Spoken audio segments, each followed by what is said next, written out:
Why did you see that this was a need in Louisville, Kentucky? And is there some form of gentrification that is happening there as well? We'll go ahead and start with Jecorey. Absolutely. So I started writing this legislation in 2020. And just to give some context, 2020, Breonna Taylor in Louisville, Kentucky was killed by our local police department. So a number of us were protesting. We were organizing around police accountability, but also looking at larger issues that are just consequences of police.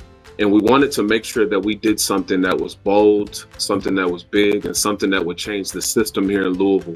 So I worked with local tenant organizers over the course of my entire term on Metro Council to develop this legislation, but it started in 2020. And we noticed that housing, of course, is unaffordable, whether you're talking about paying for rent, you're talking about your mortgage.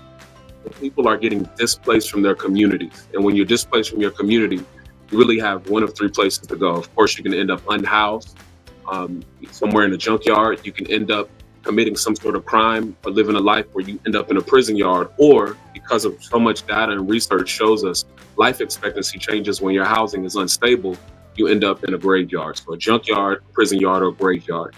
And we didn't want that happening for our people. So we realized over the course of time, the private market does so much to displace people and drive up costs because the private market cares about profits. At the same time, your local government is in partnership with the private market, and it's involved in making investments in development. So our legislation does three things. It keeps developers from building projects with your local government resources, whether it's land, property, some sort of letter of support. It keeps them from building something that is going to displace you by making them go through some sort of assessment.